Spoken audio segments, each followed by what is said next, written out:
Salam sejahtera Malaysia, denyut nadi suara rakyat bergema di channel ini. Pertama sekali, saya nak ucapkan tahniah kepada Datuk Seri Najib Tun Razak. Saya nak ucap terima kasih, tahniah kepada Datuk Seri Najib Tun Razak yang dapat bertahan selama 6 tahun turun naik mahkamah untuk kes 1MDB. Dan ditambah lagi pula, sekarang ini dia turun naik mahkamah bukan dari rumah tau. Bukan dari rumah, tapi dari penjara.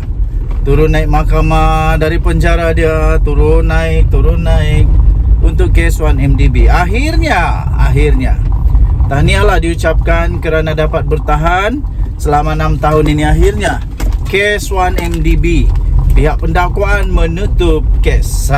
Pihak pendakwaan telah menutup kes untuk 1MDB ini apabila mereka sudah menanya soal, begitukah? Sudah pun berjalan saksi sebanyak lebih daripada, kalau tidak silap, lebih daripada 30 orang saksi, dan mereka sudah berpuas hati dengan itu semua. Jadi mereka telah pun menutup kes dan mereka pula bersedia untuk menyerahkan 49 saksi kalau saya tidak silap kepada pihak pembelaan untuk pembelaan Datuk Seri Najib Tun Razak. Okey, jadi selalunya sekarang ini kalau sudah ditutup kes, selalunya kes itu tidak akan lama lagi lah. Tidak terlalu lama lagi untuk menunggu keputusan sama ada Datuk Seri Najib Tun Razak akan dipenjara ataupun akan dilepaskan sebagai orang yang tidak bersalah.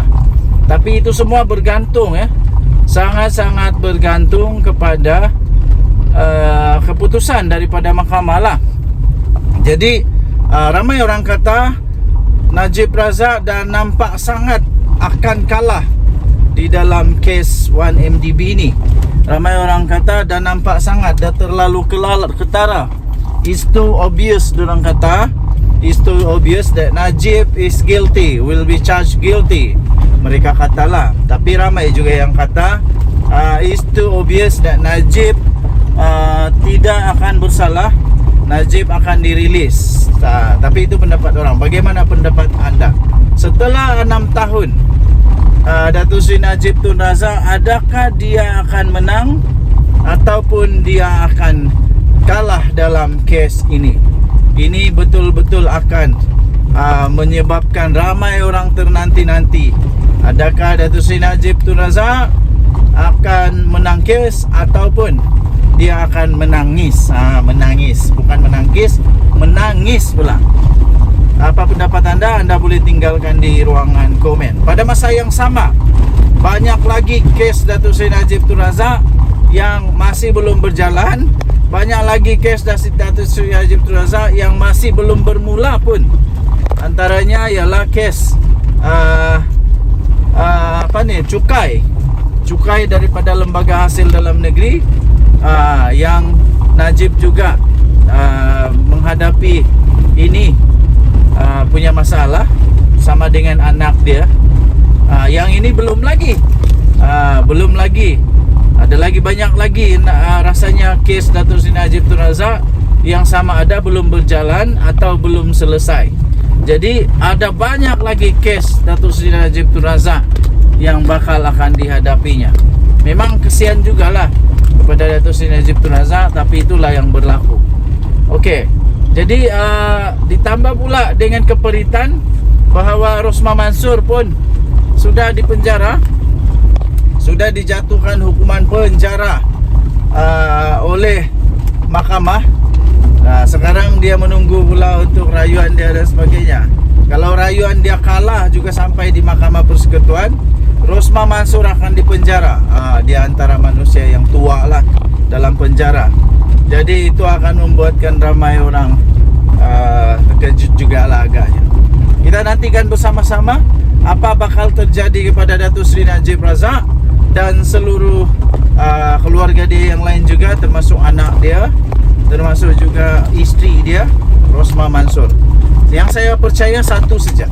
Yang saya percaya adalah kita punya undang-undang. Proses perundangan di negara Malaysia adalah yang terbaik.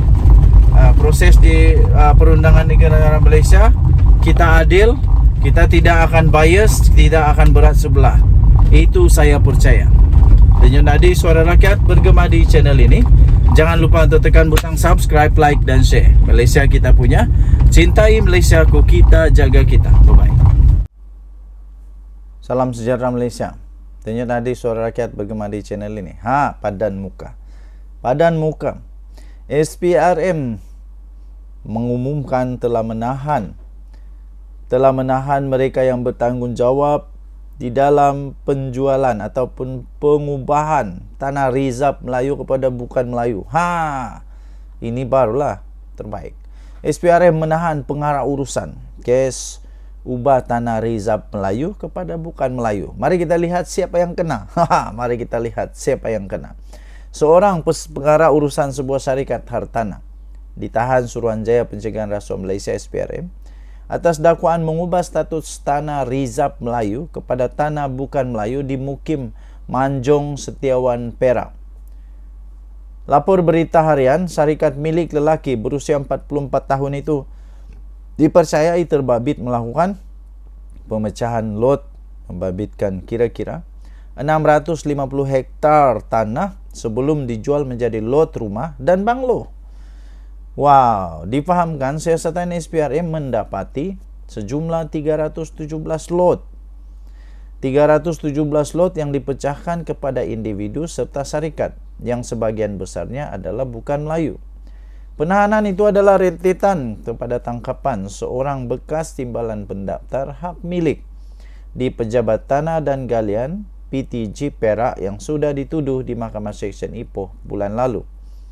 Lapor portal itu memetik sumber, syarikat tersebut disyaki membayar rasuah kepada kaki tangan kerajaan untuk mengubah tanah rizab Melayu kepada bukan Melayu di Setiawan. Selepas pengubahan status tanah itu, ia dipecahkan lot untuk pelbagai kegunaan seperti lot kediaman dan dijual kepada bukan Melayu untuk dijadikan hartanah mereka. SPRM setakat ini dapat mengesan sejumlah 317 pecahan hak milik atau lot daripada 650 hektar tanah rizab Melayu yang ditukar hak milik itu, katanya.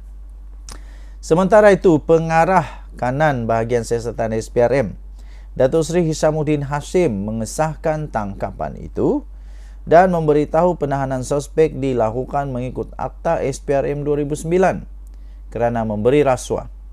Katanya suspek akan direman di Mahkamah Magistrate Ipoh pada pagi ini untuk membantu siasatan SPRM.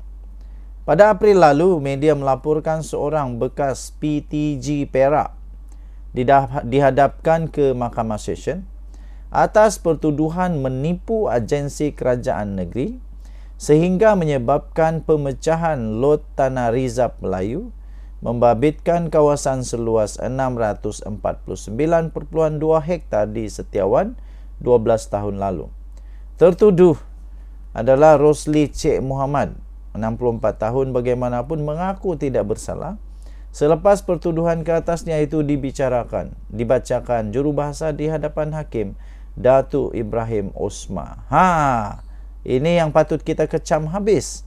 Ini yang patut kita kecam habis. Bagaimana seorang yang begini tergamak, bagaimana beliau tergamak menjual ataupun menggadaikan harta pusaka ini, harta pusaka orang Melayu ini, tanah rizab orang Melayu ini kepada orang-orang yang tidak sepatutnya. Ini memang patut dihentikan. Itulah saya bilang memang padan mukalah.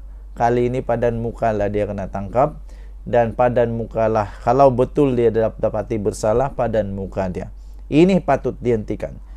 Sekali lagi pujian harus diberikan kepada SPRM, kepada kerajaan Madani. Ini terbaik. Ini terbaik.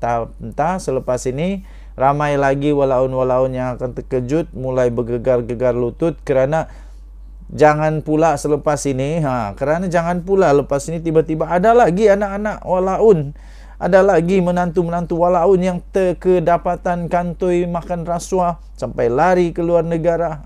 Itulah macam-macam. Dan yang tadi Suara Rakyat bergema di channel ini. Bye-bye.